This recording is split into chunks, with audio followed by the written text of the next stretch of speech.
how much of we're going to change topics. I feel like we've been all over the map with this one, but Okay. where do you see MultiGP going in the next year? Um, well, there are multiple directions where MultiGP is heading.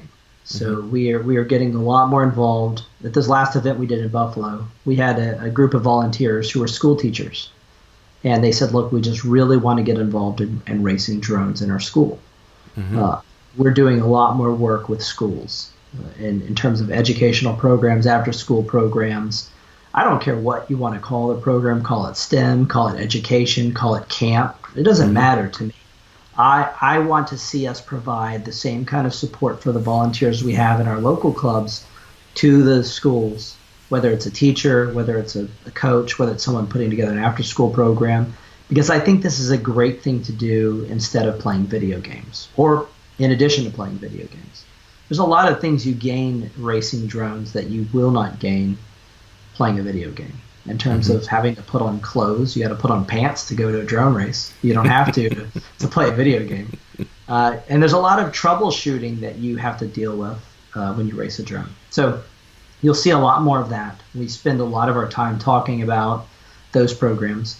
You'll see with Mega Class, we've been doing a lot to try to further the world of large drone racing. That's not really started yet. There are some people who are very dedicated. I don't know if you watched what just happened in Korea, but we sent I several saw a little pilots. bit of it. I can't really take credit. They funded most of that trip. The group that's out there, Hmm. but the pilots who went did a phenomenal job representing for the U.S. and for MultiGP, and they really killed it. But that is just now getting its start. There's a lot more that goes into racing the mega class drones. You need the right venue. You got to be a lot more careful when it comes to safety. Yeah, And it's a more expensive aircraft to race. But for someone walking up to a race and seeing one of those in the air, that's it's amazing. it's pretty impressive. We have a race coming out at the end of the month at a raceway in California. So you'll see cars racing on a track. The cars go in, and then you'll see the mega class drones race on the track, and then the mega class drones go up, and then the cars race on the track, and then the mega class. So you'll see some more of that occurring, and then just continuing to help grow and encourage the chapters. We're facing some struggles that uh, when we built the model for the chapters, we weren't expecting.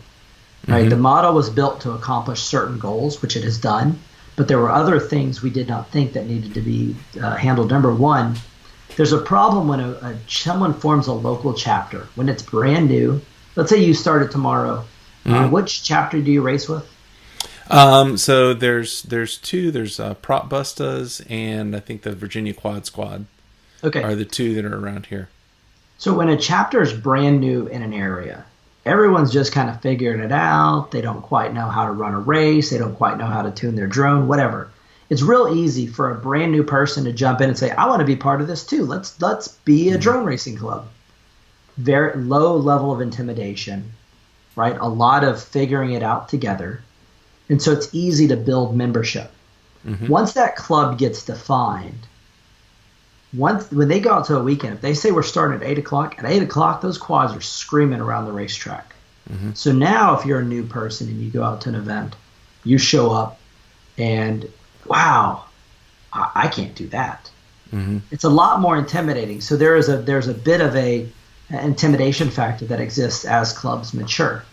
It also means that a lot of the resources from that club, which used to be getting everybody going, is now just maintaining the guys who are in it. So it's difficult for new people to get involved. So we've been dealing with that. And then the other part is the chapters are usually made up of someone who just says, well, I guess I'll run the race because you're not going to run the race, so I'll run the race. They Hmm. don't necessarily come in just saying I have an MBA and I'm going to make this chapter great. They Hmm. just end up in the role. So we can do a better job of providing support if you are in that role to teach you about how you go about saying, hey, guys, I haven't said anything yet, but I could use some help. Like I could use an assistant. Yeah, I could use you coming out in the morning and helping me set up the gates because it's to the point where I show up at 6 a.m. I set everything up. When you guys show up at 8 o'clock, I'm already tired and I'm losing my spark. I'm losing my interest. And so, Hmm. those are the kind of struggles we're dealing with. So I think you'll see some changes on that model, which I'm hoping will help our chapters to grow easier, find more pilots more often, and then help those volunteers find help, ask for help, and maybe even incentivize that program a little bit. And then more events where we are getting companies from outside of drones funding the races. Like, there's Hmm. nothing better than a car dealership saying, "Hey, we want to do a drone race, and we've got a budget of $10,000." Okay, great. Let's put it together. Let's get a race going in your area. And thanks for supporting it. And now it's not money that's having to come from hobby companies. Because if you're a hobby company, even if you're a Get FPV or a Race Day Quads or Team Black Sheep, you're not making the kind of money that I think people believe they make. Right. Right? Their budget is limited. So every dollar they contribute is very valuable. It goes away from them developing new products, hiring new employees, providing better customer service, and it goes to support our league, which we very much appreciate. But we would like to spread that burden out away from just those companies. That makes total sense. I just reading between the lines with what you're saying, it sounds like the growth of racing is slowing down. Do you feel like that's the case? I don't think so. I mean, this year we're seeing a lot of participation. I Hmm. think that there's starting to become a more defined line between a dedicated racer and a hobby racer. Hmm. So there's a lot more of that starting to occur. We are starting to see a fall off of that initial surge of pilots, and we've done a lot of analysis on this data. When drone racing first started, when we first got started, you had a large group of new pilots come in, and they didn't come in from just the general population. The majority of them came from RC. Hmm.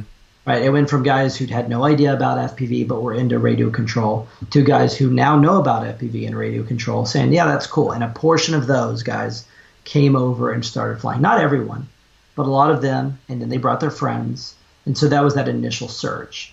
Well, now we're in the post educational stage of FPV. If you're in RC, you probably have a better understanding about FPV. So we're not getting that initial surge. Majority of the people coming in now to FPV are coming from just, "Hey, this looks cool. I saw it on TV. I saw it at a park. A friend of mine is doing this. I saw a simulator." Right? That's where they're now getting into the sport. And those numbers we're seeing an incline on. It's Hmm. just when you skew the numbers with that initial burst that came from RC, yes, that growth dropped off. But the growth itself into the sport is still starting to see an incline. Okay. If you do, you guys have any solid numbers on the total number of hobbyists in, say, the U.S.? Probably. I'm not that much of a details person. Okay. Okay. I'm more Yeah. of like, "Hey, what is it you need? Let's talk. Let's figure out what you want to do." Or if it was Buffalo, it was probably 16 hours of heavy equipment operation. But Gotcha. I kind of Okay. fill the gaps as needed.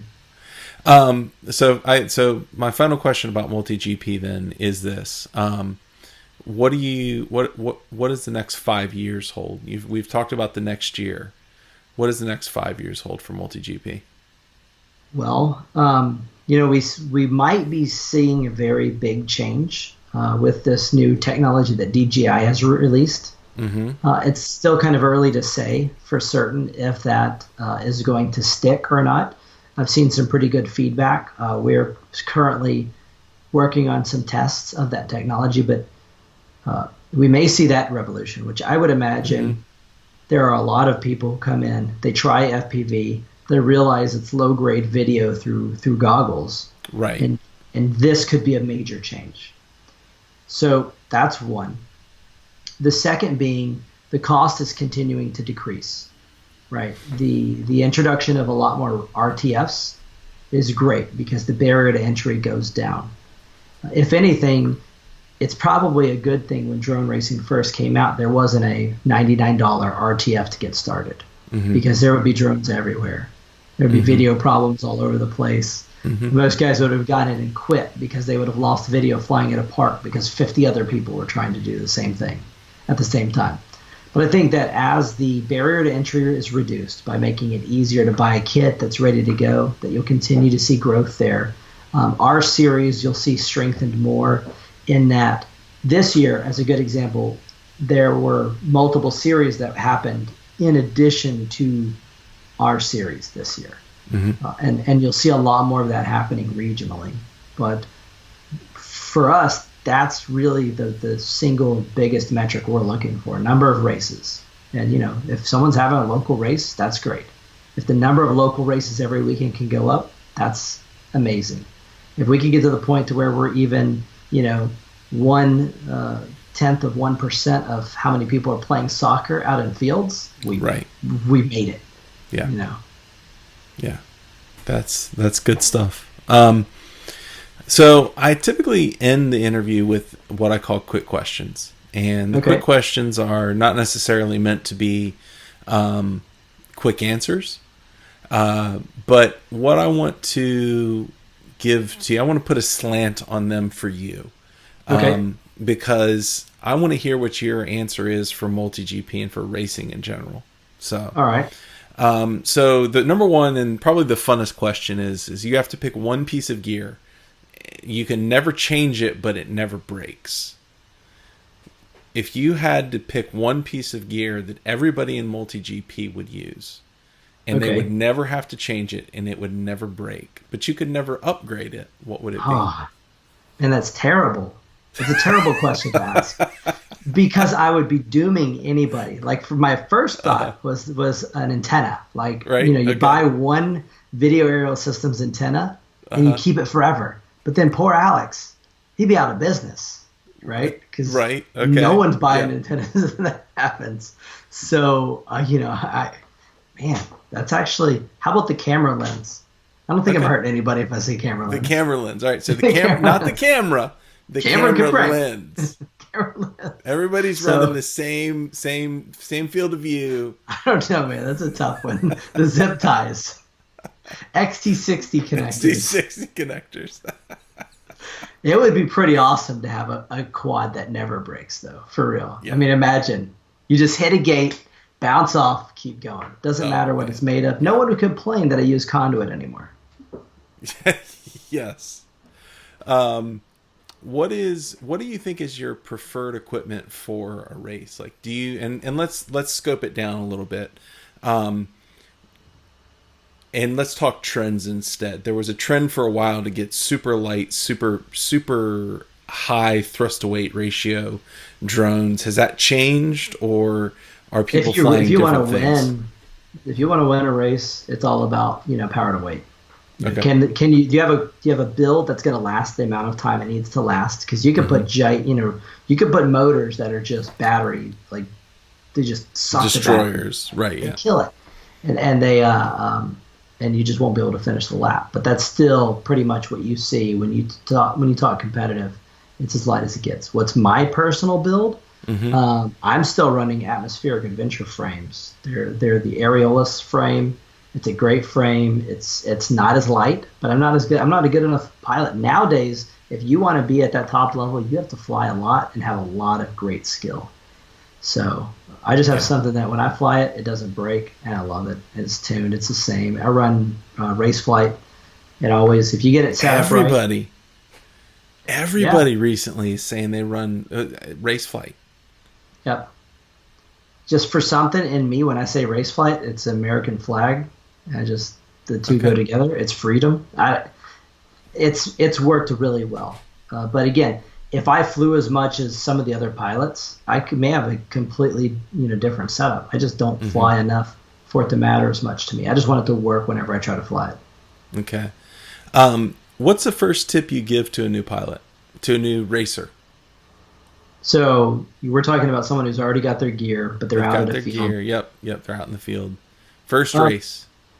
So normally if I meet someone and they just showed up, they've never flown before, I let them know that at every race, and it doesn't matter who you are, you're not going to be very good. So focus on the things that are thrilling to you. Right. If you go through a gate and it gives you a rush, enjoy that rush. Mm-hmm. Who cares if the guy just lapped you 4 times? Because eventually, if you keep flying, you'll be flying as fast as he does as well. Mm-hmm. And the second is the great part about this is there's not a lot of social clubs that you're going to find where you meet so many like-minded people. And I don't care who you are, I don't care where you come from. If you go to a drone race and you start talking to the people that are there, you have something in common right now, especially. You're the type of person who likes technology, likes to figure stuff out, is usually embraces new tech as it comes out. And there's a characteristic that I've made so many friends through this that it's that alone is valuable. Next question is, and I'm going to amend it once again. Okay. GoPro Hero 7 or the new DJI system? Hero 7. Hero 7. Okay. Are you talking about if you want to record a video, you get a GoPro. Okay. But the new system is more for an HD flight. So I was able to. My son and I went down to Orlando for his 12th birthday. Yeah. And we got to go hang out with Drew Camden and Chad Capper. Okay. And so I got to see the DJI system in person.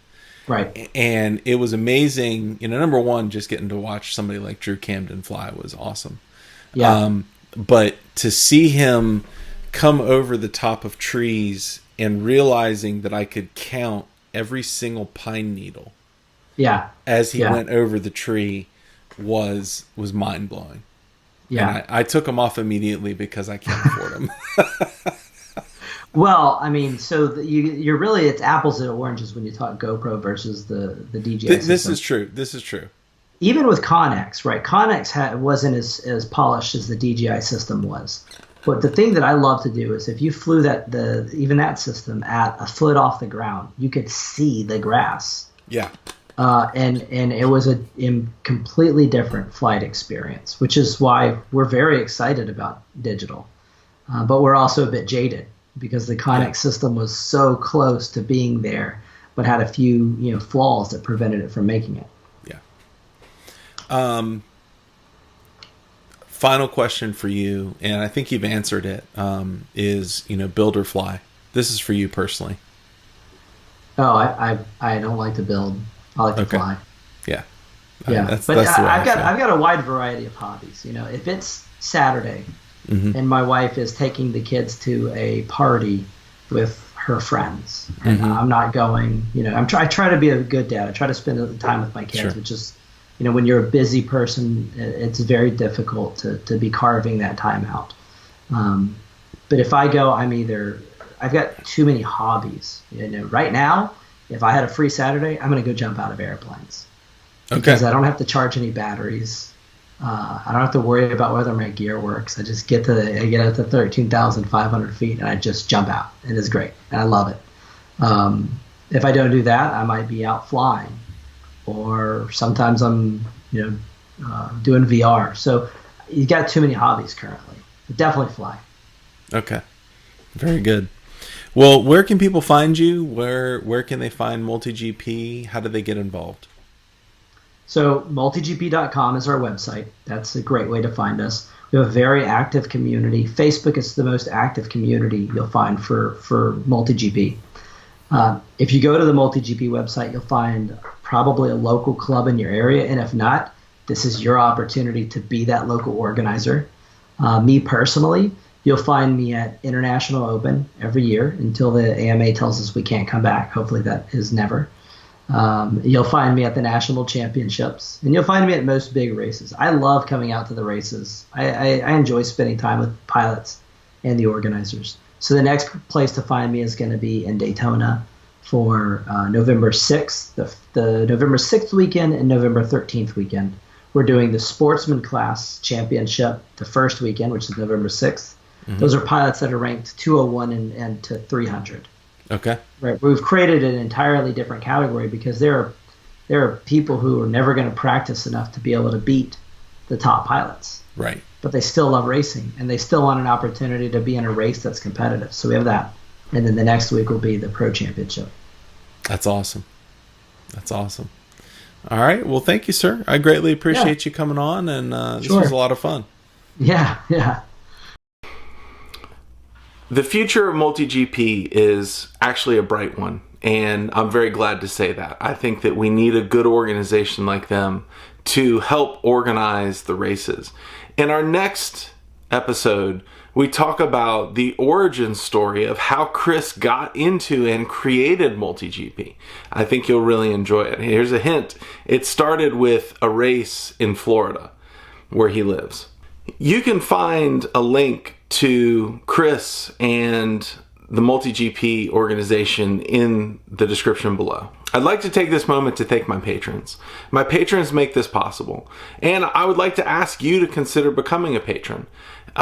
The patrons' support to me is a validation that what I'm doing is good, and it also helps make these shows easier. It helps make these shows more possible. So consider becoming a patron. The link is in the description below, and I would love for you to consider joining. Thank you, and have a great day. Bye.